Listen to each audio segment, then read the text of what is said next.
jobs all over the world. If you're interested, come and check us out here at Plymouth.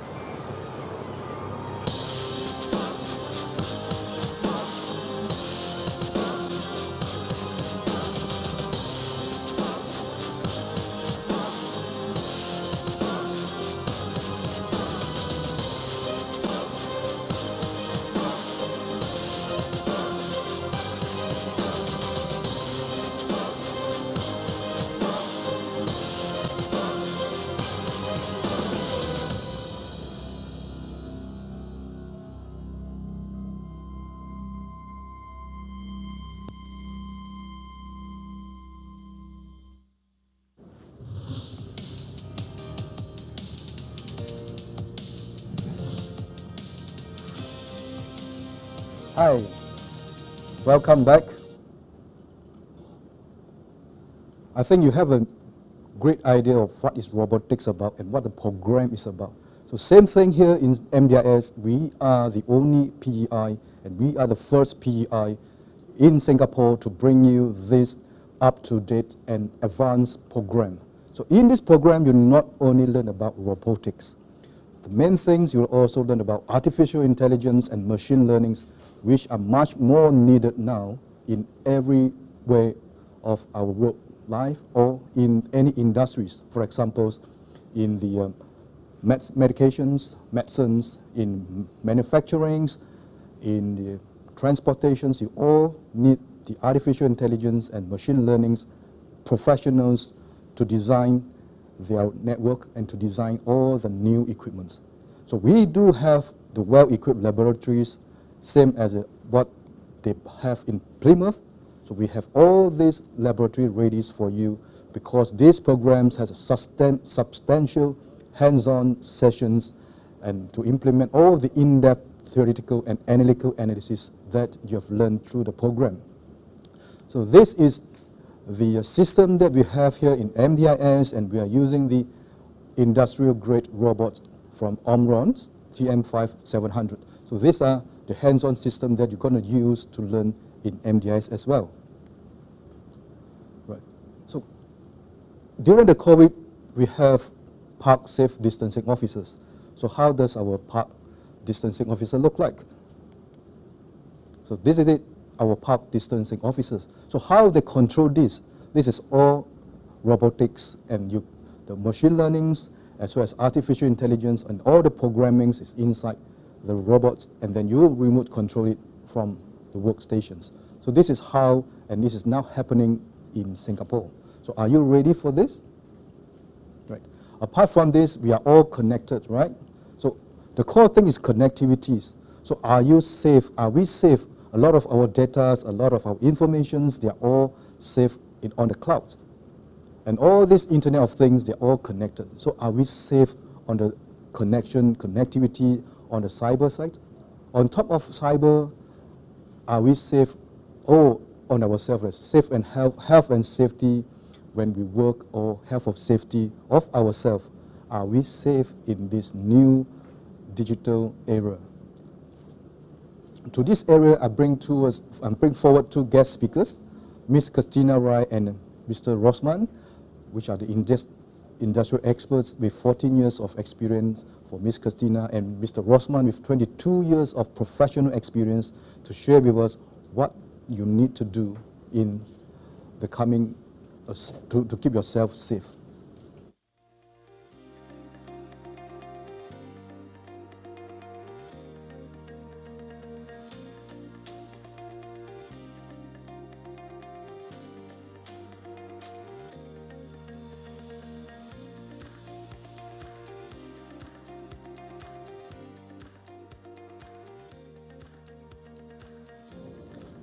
Hi, here we are with Ms. Christina and also Mr. Rosman, who is Ms. Christina is a cybersecurity expert with 14 years of experience, and Mr. Rosman is the health and safety professionals who has 22 years of industrial experience.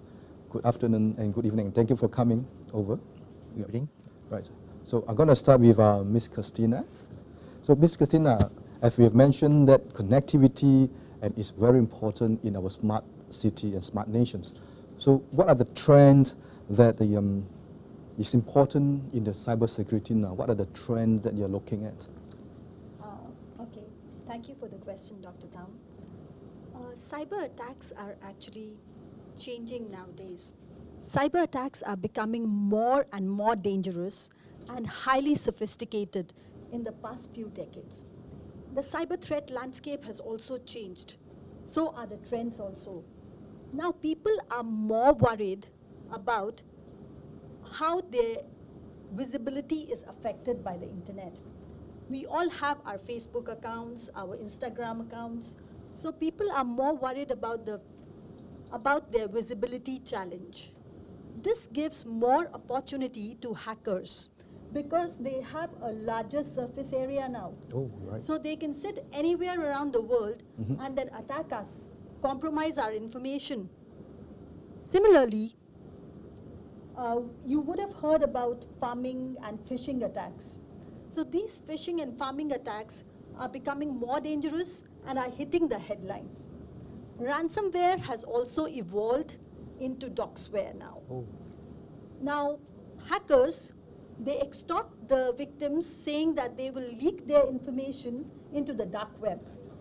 So with all these challenges and changing trends, the biggest challenge that industry is facing today is a shortage in talent. All right.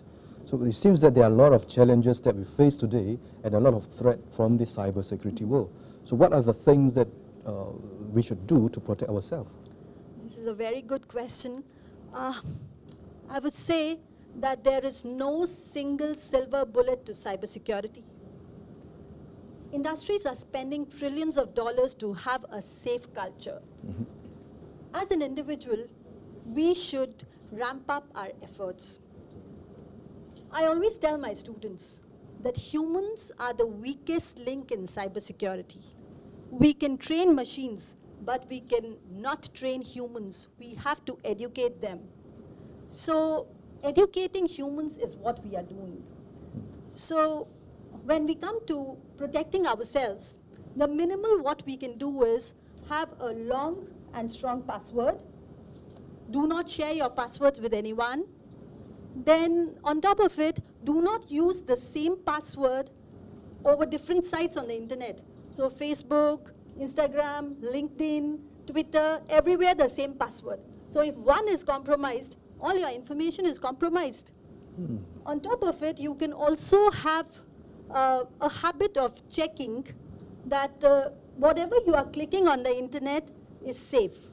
You verify first before clicking. You mentioned a lot of these self-hygiene on the cyber securities. So we see that in MDIS we have a lot of these cyber security programs. And are these thought in this program as well? Our cybersecurity program here encompasses a broad infrastructure of cybersecurity. We have a integrated set of programs here. So when starting with our higher diploma in ethical hacking, the students not only get a certificate from MDIS, they also get certifications from EC Council, where they get certifications on certified ethical hacking, forensics investigation, incident handling, and project management as well. So they are ready for the job market. Moving further their pathway in studies, they can join our bachelor's degree program and master's, which is awarded by Teesside University. This program makes students, provides them with a hands-on experience using cybersecurity tools, doing pen testing, then working on virtual servers, and many other Linux and Windows-based servers. So it is actually providing a lot of knowledge in one area. So they get ready for the future. Right.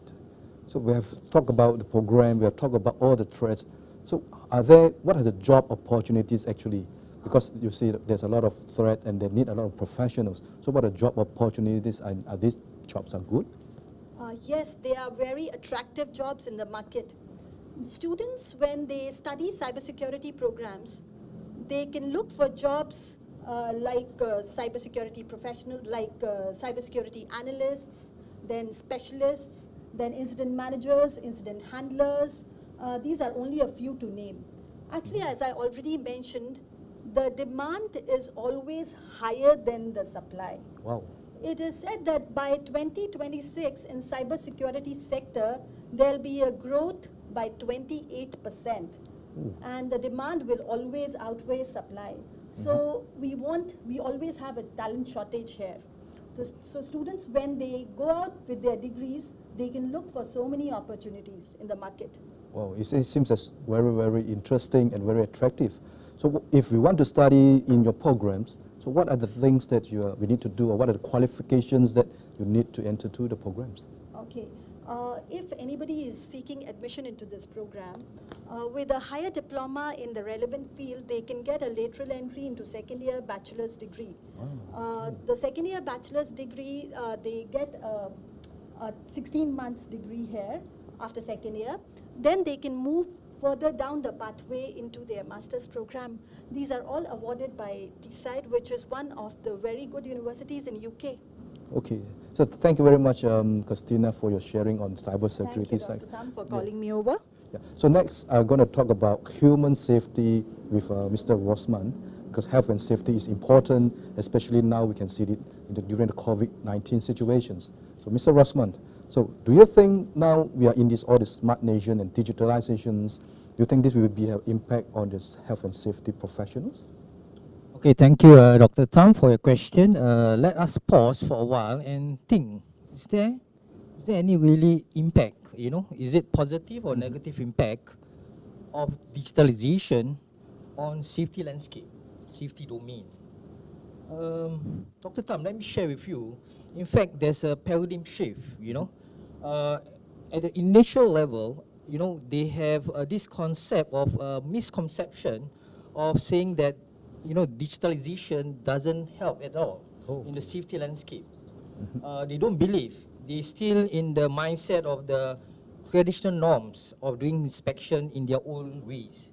But this paradigm shift actually debunk this misnomer or discourse, in believing that actually digitalization have in fact enhance not only the learning of safety professionals, but the application and the implementation of safety management system at the workplace. Oh, wow. And hence, I would like to share with you an example. For example, a person, inspector, safety inspector, going to the site to do an inspection, safety inspection. They can, able to identify hazards. But of course, they are exposing themselves to many hazards because physically they are there. But with digitalization, with the tool of augmented reality and visual reality, AR and VR, in fact, that has been leveraged on to enhance the learning aspect of these safety inspectors. Using a visual reality, they actually can mimic the actual work site into that animated form. Wow, that's interesting. In different scenarios, and hence they can set the different aspect of hazards and put them into that animated visualization in VR, and hence their learning capacity becomes faster. Wow. Their learning ability enhances. Not only that, the second aspect is that they are safe. Yeah. They are not exposed to hazards when they do inspection at the real site. Yep. So in other words, what I'm trying to say is that digitalization actually in fact enhances the learning. And in fact, some of the application in digitalization on work site, for example, for safety inspectors to conduct safety equipment inspection, they embed a QR code on this machine. And hence, by tapping on the QR code, they actually, able to download all the data of that machine, whether that machine has been inspected by authorized examiner, whether that machine has undergone the maintenance regime. And hence, that actually facilitates the understanding and the knowledge of the safety inspector of that particular machine. And that inspection actually gives him an ease. And yes, again, in conclusion, I could say that digitalization actually helps in the safety domain, in the safety landscape. Oh, wow. Yeah. So So with all these things happening, do you still see the demand of the professionals, like the safety professionals in this era? Oh yeah, of course. The market for safety professionals is getting bigger, is getting huge. Why? Especially in this pandemic, COVID. Right? We are in this situation of pandemic. What happens is that every workplaces put in place many safety measures. Yeah, safety measures in terms of temperature checks, in terms of safe distancing, in terms of wearing masks, right? So they need somebody to actually manage all these safety measures, and that actually enhances the responsibility of the safety officers. Not only the safety officers manage the safety aspect of the workplace, but in addition, an added function for them is to manage the health of the workers.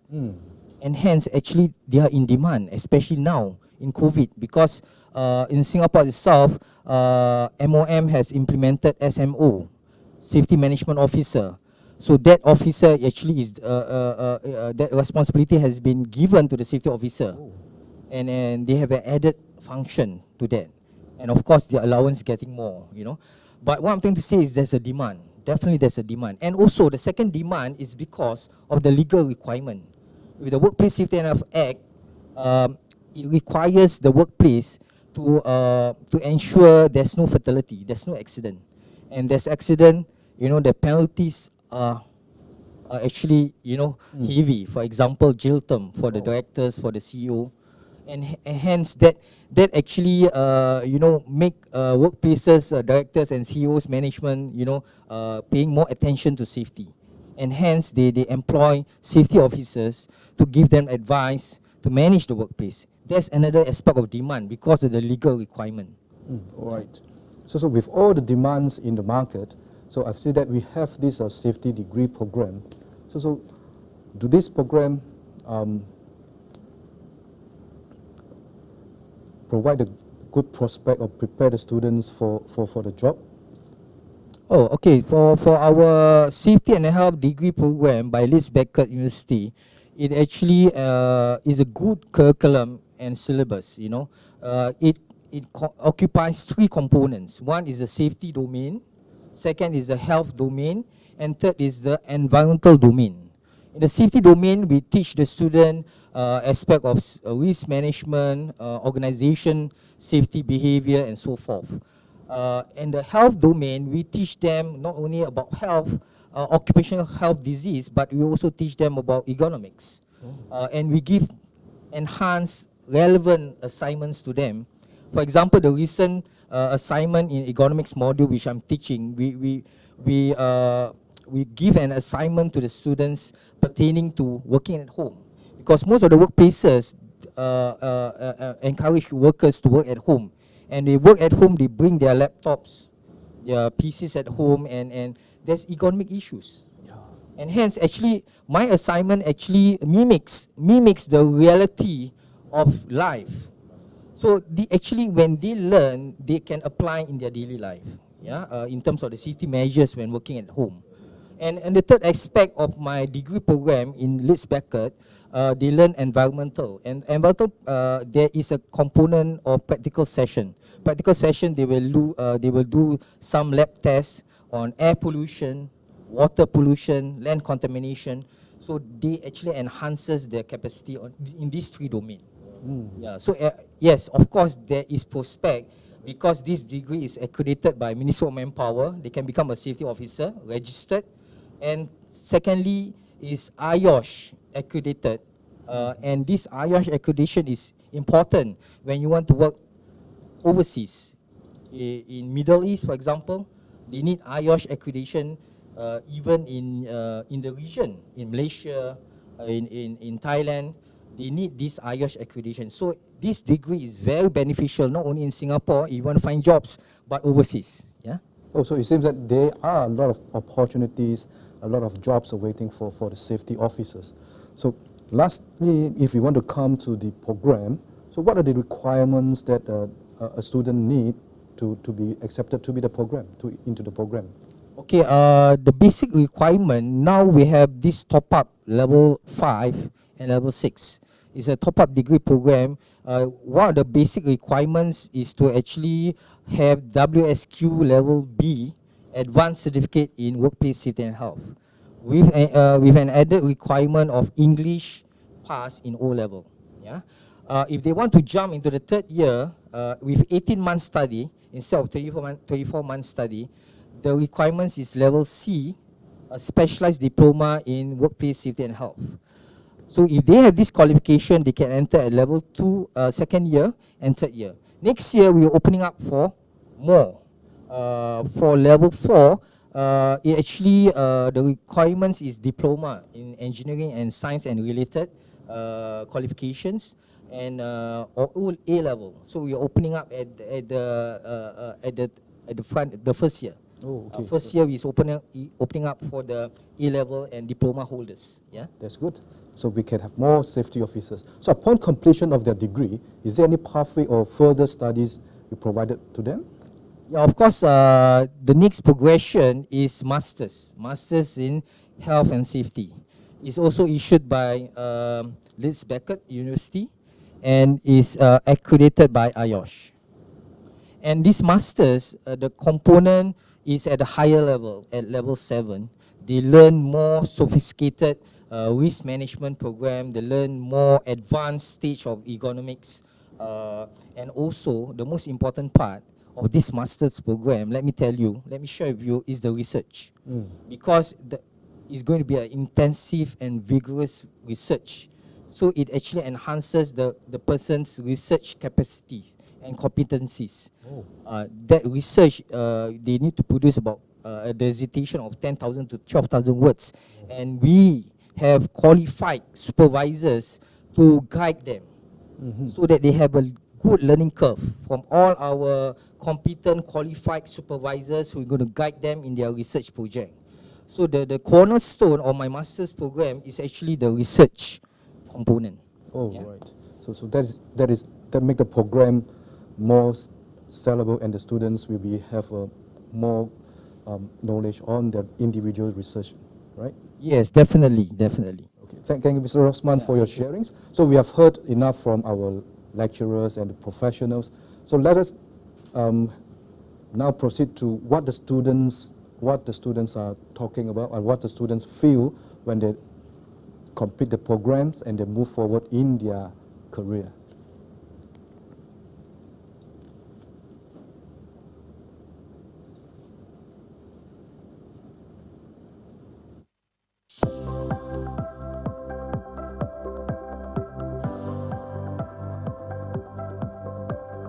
Hi, I am Shiddiq.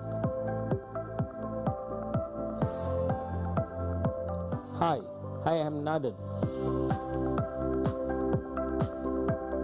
At the School of Engineering, we are taught by highly qualified academic and experienced professionals. This exposes us to new knowledge and skills which keeps us relevant to the workplace. Today's industry is competitive. To progress, I need to upgrade my skills and knowledge. The course exemptions allows me to shorten my journey to get my bachelor degree, which was a major pull factor to enroll in MDIS. The engineering program broadens my perspective and provides opportunity for leadership development. Learning from people with various backgrounds, skills, and experiences deepen my creativity and understanding of things which I have always thought to be impossible. The learning environment creates in me a passion and a desire to learn. It puts the learner at the center of the learning cycle. Now, I return to school to keep my knowledge and skills up to date, stay competitive, and to better prepare for the future of work.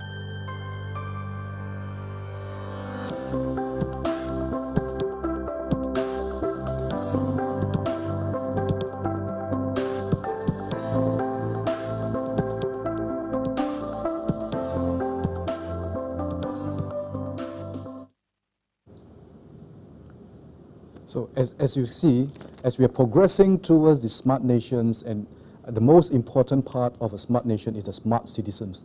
So this is the way, and we need to prepare ourselves and we need to learn along our life. So lifelong learning and it's important for us. So thank you very much for coming, and thank you very much for our audience today to take time together to come together with us. Thank you, Mr. Rosman, and thank you, Ms. Christina, and thank you very much for your time. I'll see you in MDIS. If you should need any further information, please do not hesitate to contact us. Thank you.